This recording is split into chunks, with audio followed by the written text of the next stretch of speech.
Hello everyone, Mathieu Audet here. I'm an engineer specializing in glass calculation. This week we're talking about the most important thing to remember in glass design, redundancy. I'm sharing my screen and we'll look at this together.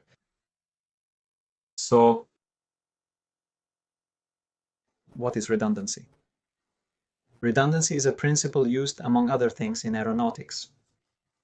We want to have multiple layers of glass, so even if one layer breaks, it maintains integrity. That's the principle behind redundancy. If we look at the standards, what the standard governing glass calculation tells us, the CGSP 1220 standard, we don't necessarily have the specific term redundancy, but we have the definition we want to allow for a safe breakage. That's what we call redundancy. And why do we want redundancy? Among other reasons, it's because of the fragility of glass. Because glass is a material that's very different from aluminum or steel. It's a fragile material. It won't show signs that it's about to break, unlike aluminum or steel. That's one point. Otherwise, there's the fact that its mechanical properties are very variable, especially in its non-tempered form. So we'll have resistances that vary greatly. Redundancy is a bit like a seat belt. So if you need to remember the concept, think of it like a seat belt. In terms of insulated glass units, if we have a window acting as a guardrail, the seatbelt or redundancy can be the second layer of glass. The exterior glass pane can act as redundancy. So in the case of a window like we have here or a curtain wall, it would be the same with a horizontal mullion. If the mullion is at a height lower than the required guardrail height, then the glass above, the glass that's turquoise in the image, will act as a guardrail. At that point, both layers of glass will have guardrail loads to bear, which means we'll have thermal treatment on both layers of glass. We'll also need to adjust the glass thicknesses accordingly. The glass below being yellow because it's a bit different, its loads are different. In fact, it's an infill panel, as we call it in building terms. It won't require redundancy because redundancy is ensured by the glazing above and even by the mullion, which becomes an additional safety. So for the glazing at the bottom, the infill panel will just apply the guardrail loads or infill panel loads on the inner layer. The exterior layer will be designed only for wind loads.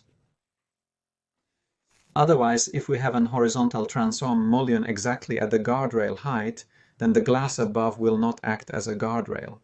Redundancy, the seat belt, is our horizontal transom, so it's the window or the curtain wall that acts as the seat belt. So this results in a much less expensive casing because we can have a glass in the upper part that is designed solely to withstand wind loads. For the glass below, it doesn't change anything at all. It's still an infill panel. There are point loads applied to the inner glass layer. So generally there's a thermal treatment accordingly for the inner glass layer. When it comes to a freestanding guardrail, it's the redundancy that means you can't have a guardrail without a handrail in monolithic glass. So with just one layer, it's not possible to make a railing without a handrail using only one layer of glass. It wouldn't be safe. We wouldn't have our seat belt if a glass were to break. It wouldn't be safe. By the way, for this type of railing, we'll definitely use laminated glass, but we'll also use a rigid interlayer like Sentry glass or an equivalent. Then, in terms of glass thicknesses, we will have something substantial, generally around 2 times 12 millimeters, so quite thick glass for a railing without a handrail or top rail, because it must remain safe in case there is only one layer of glass left.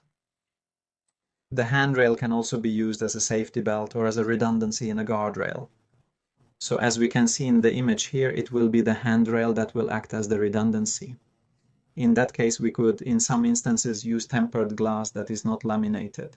We have to be careful. We need to refer to the CSA A500 standard published in 2016 because now we're also trying to protect people below. If the glass ever breaks, we don't want it to fall on someone's head. We don't want it to hurt anyone. So there are certain restrictions that apply, among other things, if the protected level is more than 4.2 meters above the lower level. But here there's a risk because we're very high compared to the person below. So if glass shards fall, it could injure people below, so that's something to be careful about. However, if we're set back from the edge of the floor or structure, then the tempered glass will be able to break into small pieces before falling lower. So this way we can reduce the risk. In short, we refer to the CSA A500 standard. There is a small table that details the exact conditions under which tempered glass can be used. For canopies, we cannot use monolithic glass. Because of redundancy, we want a break that remains safe. We will also be careful not to laminate tempered glass with PVB.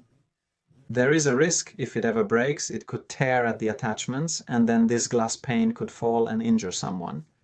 So it's the same redundancy that requires us to use laminated glass for skylights. It's the same redundancy that applies to a partition. Here we see we're in an atrium, so we have a glass partition that protects a floor more than 600 millimeters above the lower level. So the partition acts as a guardrail, and redundancy will require us to have laminated glass.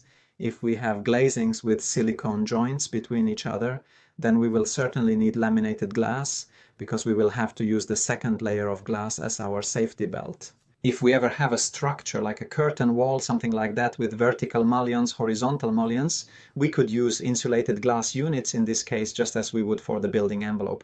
At that point, it will be either the transom or the outer glass that will serve as redundancy. When I mentioned that we don't want to laminate tempered glass with PVB, among other things for canopies, but also for partitions that act as a guardrail. I'll show you a little picture. If the glass breaks, depending on the mounting anchoring method, there's a risk that this glass could fall. There are significant risks in terms of people's safety. I'll leave you with that. Remember redundancy, a super important concept. Thank you.